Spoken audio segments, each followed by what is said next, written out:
Welcome to the HR Data Labs podcast, now part of the Work-Defined Podcast Network.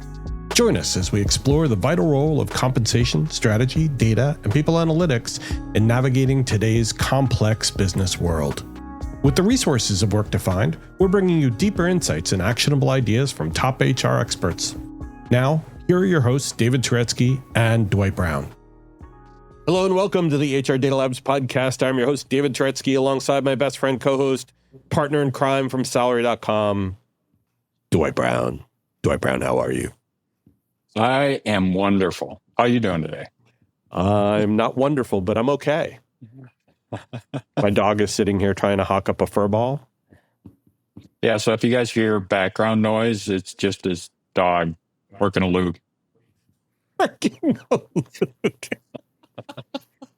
I don't think I've used that since I was a kid with my brothers, and they would do that with me. I haven't heard that one in Hold a me long down time. Hawking a loogie. There you go.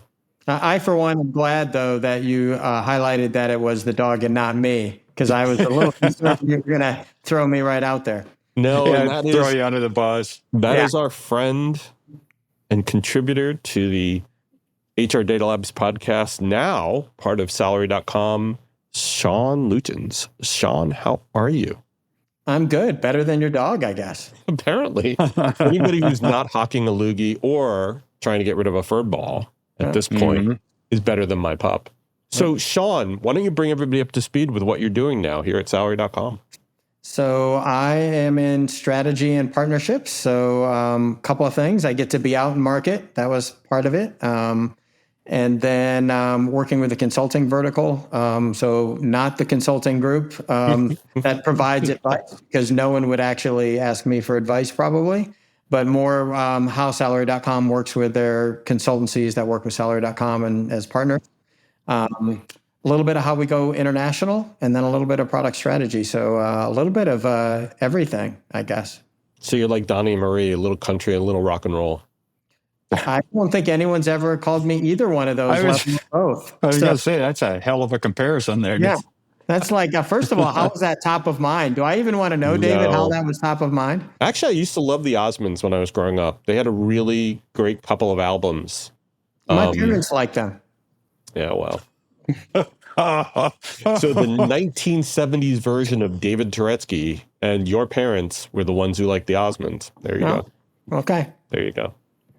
So, Sean, we ask each one of our guests at the beginning of our podcast, what's one fun thing that no one knows about Sean?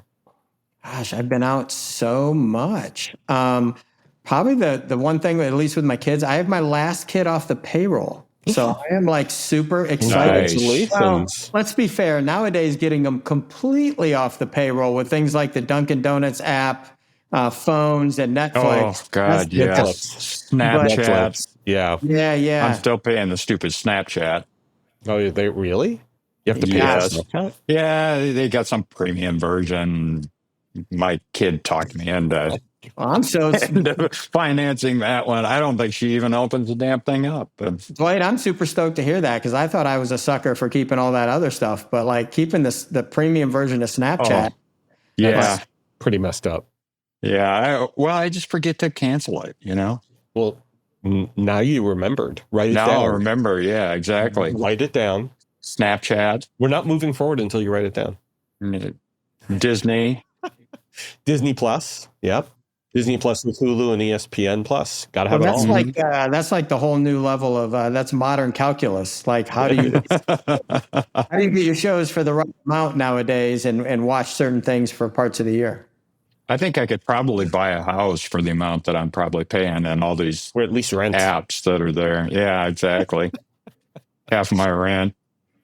So today's topic, in the world that is Sean Luitjens, he goes out and talks to a lot of different companies, and he goes to a lot of different events that are being held by WorldatWork affiliates. And what we want to know is, what have been people talking about at these WorldatWork affiliates? What is common, or what's the common thread? Consistent messages from these WorldatWork travels.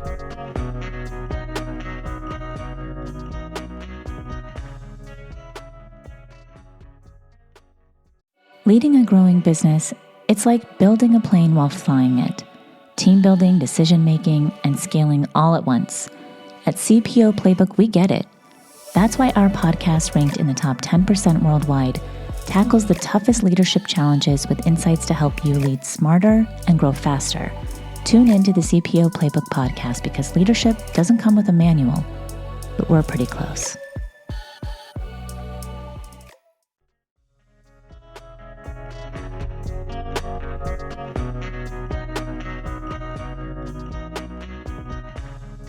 So, Sean, our first question is,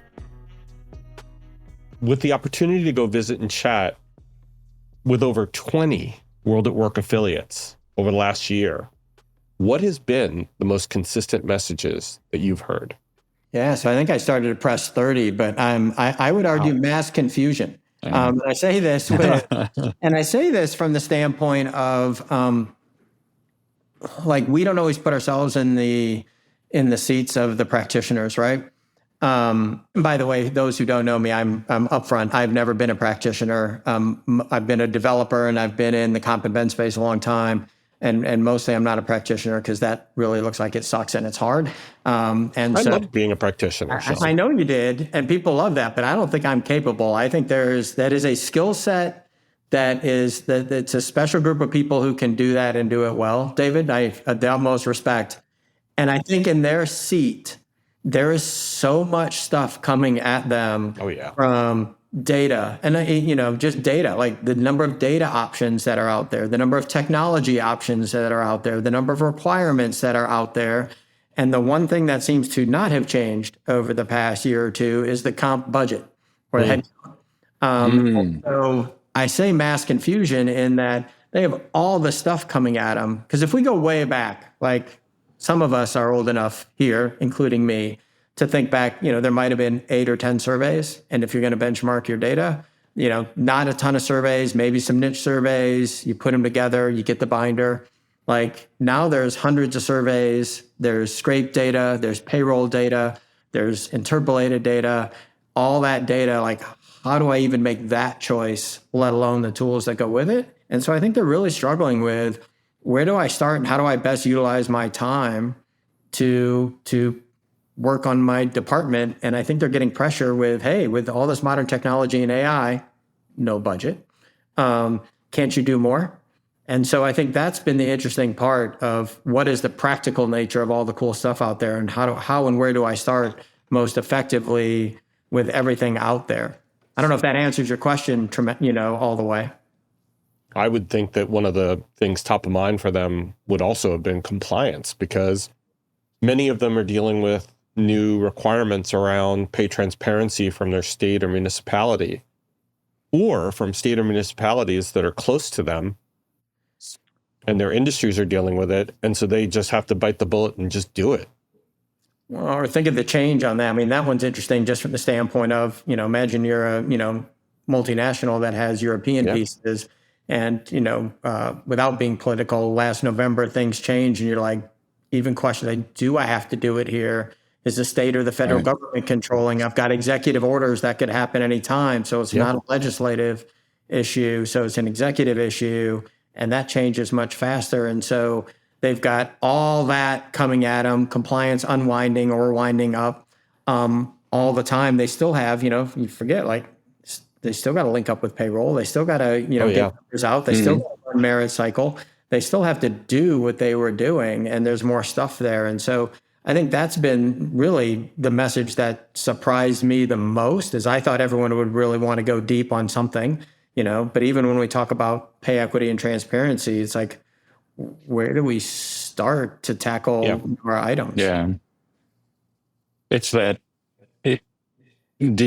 so many people are lost, and we get this with the clients that we talk with too. We get a lot of clients that, especially from the compliance side of things, what do we do with this pay transparency? Although I would argue that with pay transparency, there have been enough states that have been doing it for a while that it seems like the lift is a little bit lighter than what it might otherwise be.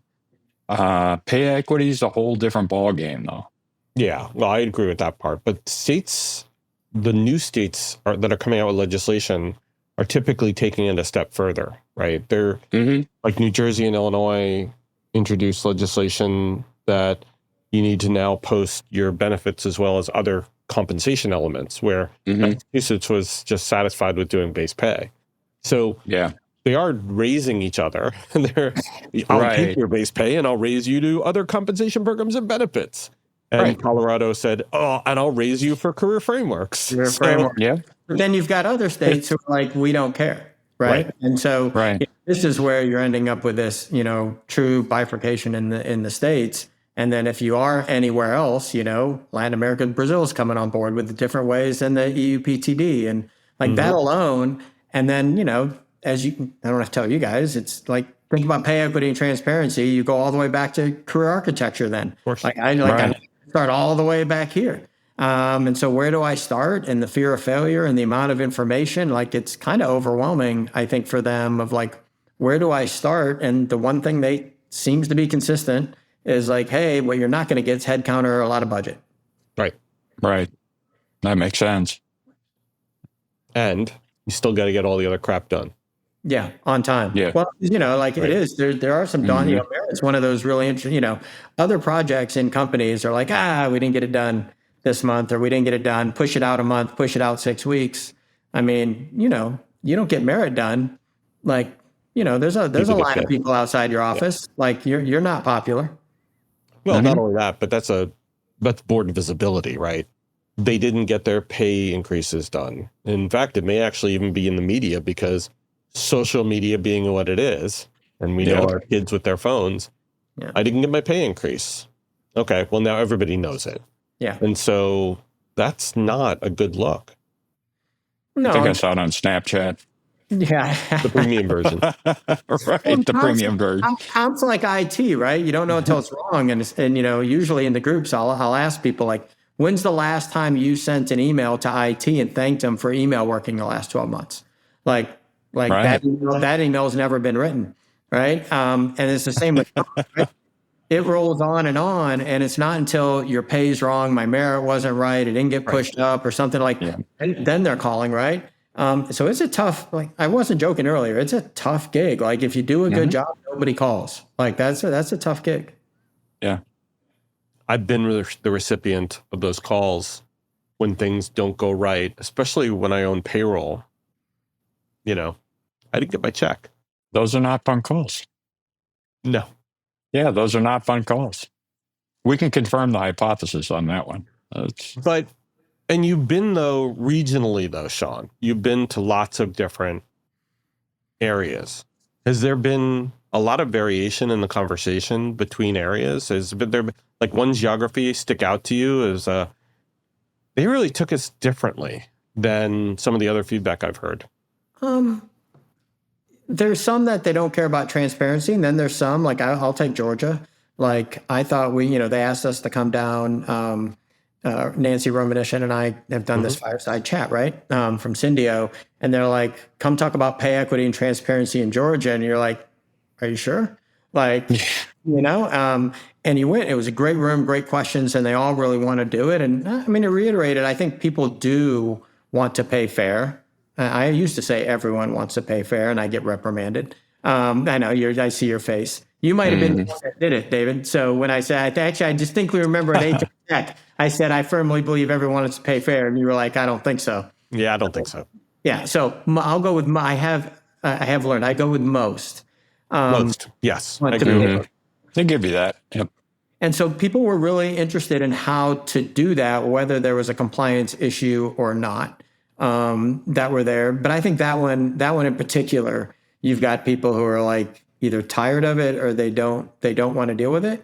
And then the other one is, AI and comp consistently, to me is an interesting topic because everyone's looking for some magic answer. I'm sorry, this thing that you mentioned, AI, what's that? I know we made pretty unfamiliar.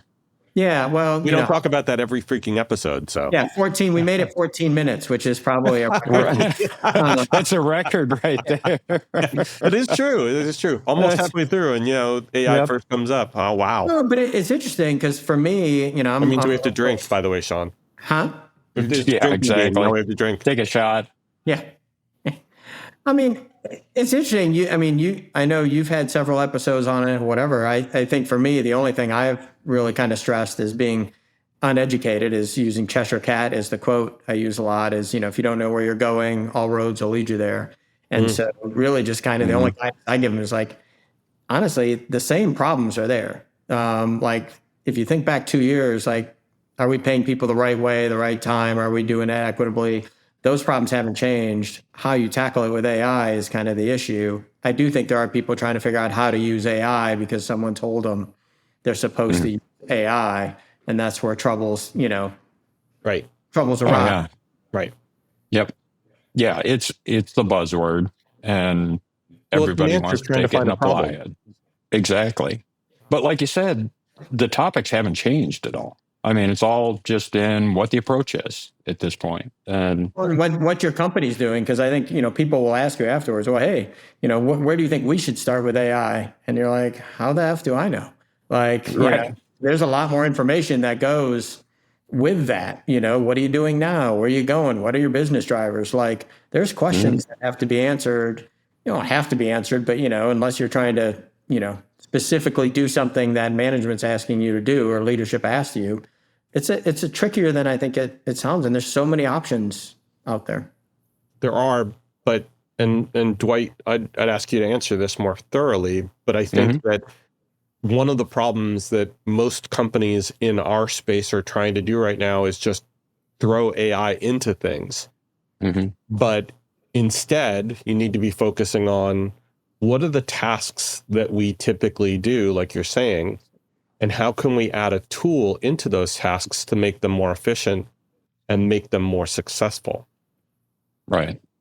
Which, by the way, we've been doing for years and years and years. It's just under the AI moniker this time. We've had software that's going to do this for us. We've had computers that's going to do this for us. We've had the abacus that's going to do this for us. It's just a rebranding. For years, by the way, that abacus still works. Exactly. And it's always the same question. And it gets to the question you just said, John, like, what are your drivers? What are your processes? What's your business case? What's your use case with this? And it becomes just a very recycled conversation over and over and over again that doesn't change throughout the years. Which is really important because they have a set budget, right? Their budget doesn't move a lot, right? So, we talk about data and or tools. And if you're going to buy a tool, you either have to go, beg, borrow, and steal with the CFO to get it, or you're going to have to not do something else. And there's not a lot left for them to not do. And so it is complicated. Enjoying the conversation? Don't forget to hit subscribe so you never miss an episode packed with insights and strategies. Now, let's dive back in. So with that in mind, where do you actually see comp focusing their time and their budgets? Yeah, I still think it's on the same stuff. So are we, how are we structured, and where do we spend our money more effectively? And I say that a little bit around merit and pay transparency. Like, the budget's, we talk about the budget changing, right? The merit budget, but if it changes, it's going down. It's it's definitely going down. Although I will say my favorite question I got was at WorldatWork this year. We did the making limoncello out of merit lemons session, right? So really, really small budget. And if you haven't seen our attire, it was pretty good. I was pretty much rocking a Hurley lemon shirt. Like, you don't see me with a collar. Wow. Yeah. But somebody anonymously asked the question, what do you do with the leftover money after merit? And I was like, money. Yeah, well, my answer to that is, I'll answer that about the same time I answer, like, what do we do with the leprechaun that comes with a pot of gold when the unicorn delivers it off the rainbow?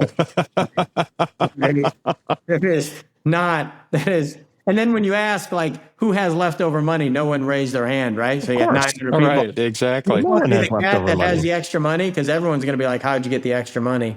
Which my kids always thought we had. Do you have any extra money? I didn't know where this extra money thing was. Your college tuition. That tree out in the backyard that it grows on.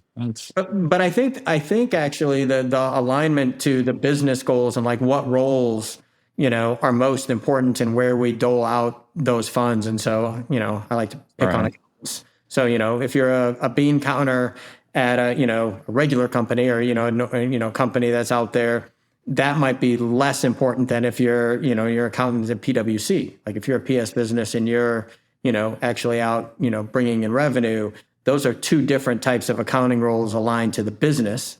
And so you might give one more merit than the other. And so the ability to segment and use technology, I think, in a myriad of ways, however you want, is there where you used to not be able. Functionally, your pay philosophy, I think, your pay philosophy before was limited by your Excel skills. Right? Like, It's true. How good were you at VB Script? Was I a pivot table master? Like, how many Excel tables could I concatenate without errors? Right? Like, all that stuff was there. And now technology can help you do some of these things to align to the business. Whether you can do that or not, whether you allow managers discretion, or like this could go down a rabbit hole for hours of other reasons why you might not be able to do it. But again, freaking complicated. I seem to recall going into the CFO's office and asking, at this point it was him or her, what rules they wanted for the merit increases, not which ones I thought I could code. And so I had to actually flex my Excel muscles based on those conversations coming out of those meetings, because the CFO kind of set the rules there. Yeah. I mean, as a practitioner, not everybody can do that. No, but right. There's things like, can I move? This is where AI, I think, becomes, the functional piece to it, which is, if I've got a 5,000 person company, can I take some percentage from the bottom 1,000 and give it to the top 100 in an equitable way based on position and range? You do that in Excel, like you're there for months. You could model that out in minutes with software, depending on the software, right? But again, the software costs money.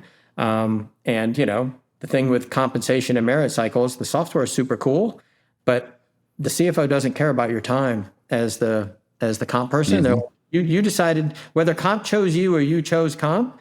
Those 4 weeks of your life, you have now chosen that you don't have a life during those 4 weeks because you're in comp. And so the ROI isn't your time. It has to be mistakes, compliance, better use of the money. Like, I think that piece, what it shows me, David, is that the comp department has to become better at showing ROI and alignment to the business and tying all the pieces together. Then it's a little bit of my time, or it's just a little bit better, or it's easier for others. Can I tie it to money, which is hard? It's an expense group, right? In the old days, we used to have people in comp that were administrators, and we had people in comp that were the analysts.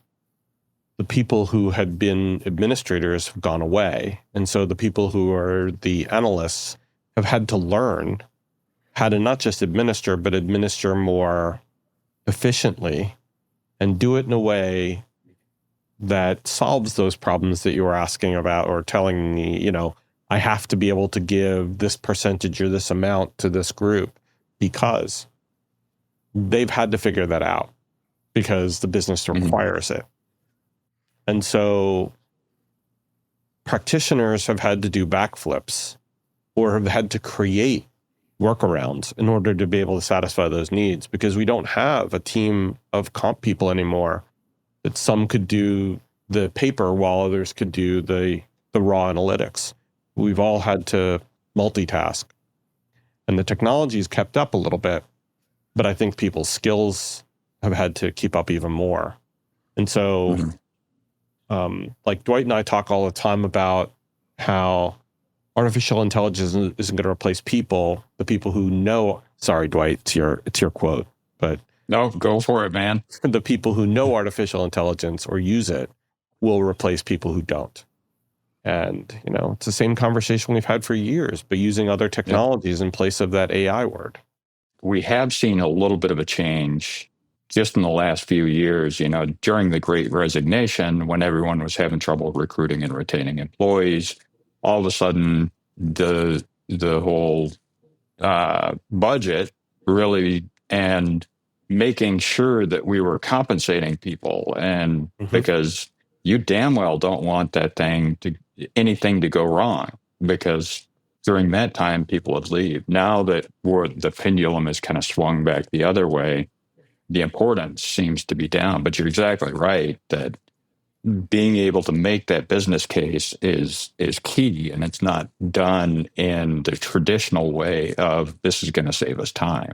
It's got to be, you don't have somebody knocking on the CFO's door going, I didn't get my bonus. I think on top of that, the complicating fact is you've got less people in there, and they've had a new job added to their role, and that's communications. Right. No longer. I mean, some of us are of the age where you couldn't ask anybody what they made, or you ended up in HR. Not saying I won't end up there anyway, but it won't be for sharing my salary. And so I think you had people who got in there, and now you're in charge of communications, right? So getting the pay philosophy out, getting that out. Again, the line I've kind of been using a little bit is, comp is going to get thrown in front of the bus. Like you might as well, like if you think by communicating you're not, or not communicating you're not, you're going to get thrown in front of the bus for the compensation decisions. The manager doesn't want to do it for a multitude of reasons. For me, the biggest one is like once David tells me, Sean, you're a horrible employee, I'm not going to give you much money because it was my decision, David now has to work with me for the whole rest of the year, right? Whereas David could say, this is the comp philosophy, comp did it, and now I'm like, okay, thing. And so I've been telling people, like, you're going to get pushed in front of the bus. The best thing you can do right now is kind of like wrap your bus and color the bus, and what time the bus coming by. And get that communication out there to help, because this transparency issue, David, that you mentioned, like where people can share and do all this, what was already difficult is now a public, airing of the grievances that out there, and people can talk about, oh man, so I'm like, man, I can't believe it. David said, comp told me I can only get, my 0.01% this year, and it doesn't even cover Netflix increase or Snapchat, or Snapchat, yeah. And then Dwight's like, oh, well, that sucks, Sean. I got 10%. And I'm like, oh shit, you got 10%. Right. And so the communication piece of why, because I think, most people's people strategy is usually to hire smart people. I don't know about you, David. I haven't seen anyone whose people strategy is to hire dumb people. Like it's not generally the people strategy. And so if you communicate out, people have a feeling of what they're going to get if that communication goes out. But in the era of pay transparency, Sean, everybody, including the manager, knows why and how, and the employee knows why and how. There's less of pointing of fingers because you now fully understand what it is that went into making that decision. So throwing people in front of, under, behind, or on top of a bus, or inside the bus, old George Carlin joke, on a bus, inside a bus, is different these days. In the old days, we used to be able to go and blame HR for things. To your point, now HR's responsibility is to be the great communicator and to be the great trainer and tell everybody how things are done from candidate through retirement so that people understand why and how they were paid so they don't feel undervalued.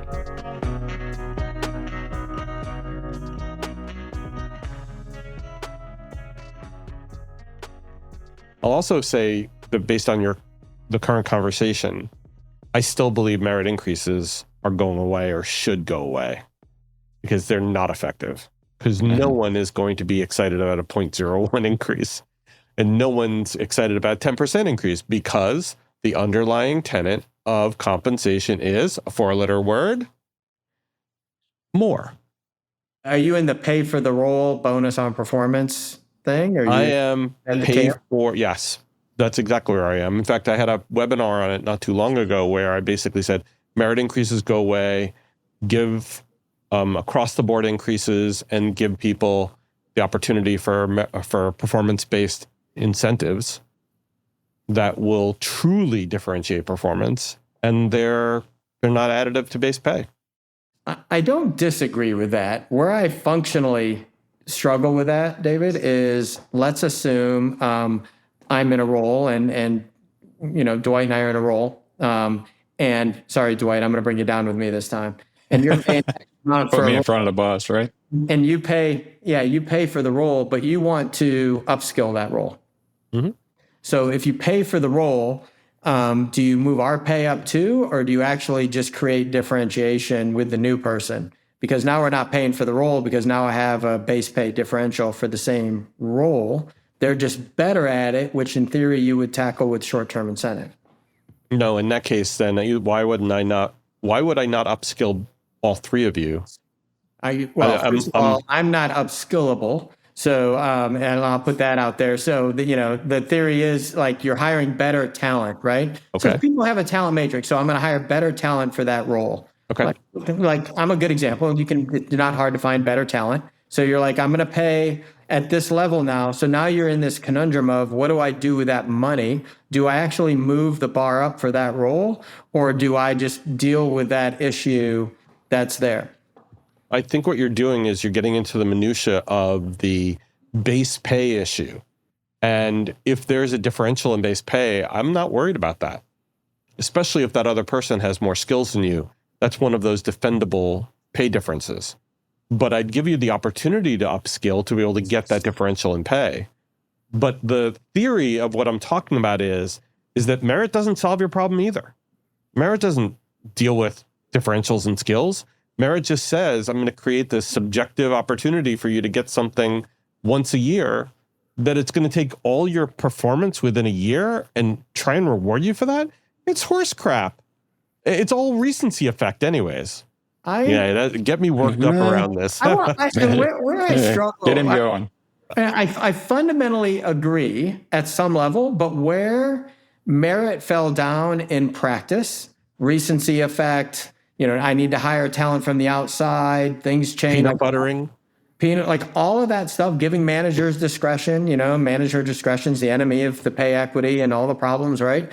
Like, won't those operations, your assumption when you move to this other model is like that shit doesn't happen. And so you move from like this practical piece to the world of altruism in this new model. And I'm like, shit'll happen. Now, I don't know how much it'll happen. Poop will happen.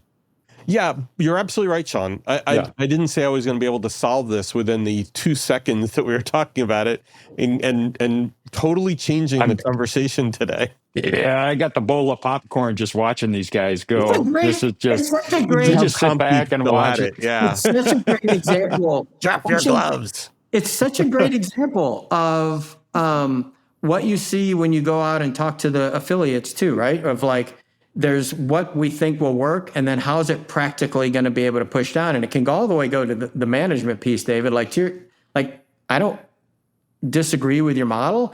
Is management going to stand behind that? Are they going to stand behind it and make it work, right? Same thing with merit. If merit actually was like, people put their, drew the line, stood by it, created the matrix and stood by it, and management got behind it, I fundamentally think it would work better. Maybe not perfect, but what happens? I like, Dwight's a great manager. I trust him. Sean's a shitty manager. Make him stay inside the matrix. And now it all just goes to hell. And I think, will that happen with the other model too? And I think this is where people struggle with information given to them in affiliate meetings. And then what's the practical nature? And comp doesn't own, comp owns the philosophy. The actual who gets to say yes or no, they don't generally get to put their foot down, right? The CFO does. No, but they get to actually drive the ROI discussion about the process and about the program. And many organizations have been struggling mightily with merit increases and their efficacy. And so while this is transformed... I'm uneducated. Efficacy. Hold on. I got you. That's a big word. The SAT. You had me at F. Yeah. The effectiveness of the merit increases. But we could actually have a complete other podcast on this, Sean. But unfortunately, we cannot right now because we are at time. So why don't we invite you back to have a discussion completely on the efficacy of a merit increase? Well, that'll give me time to go out and use AI to know what efficacy stands for. Ladies and gentlemen, this is the reason why we love Sean Luitjens. Sean. Oh, we have fun. We have fun.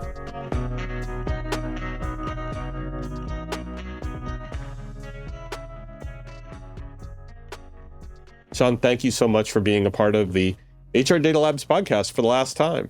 No. Well, I appreciate Don't worry, I'll invite you back. I'm kidding, Dwight. I'm kidding. I love him. Yeah, exactly. Not even August met one of my goals. So check. Overachiever. Wow. So that part of your incentive plan gets paid out then.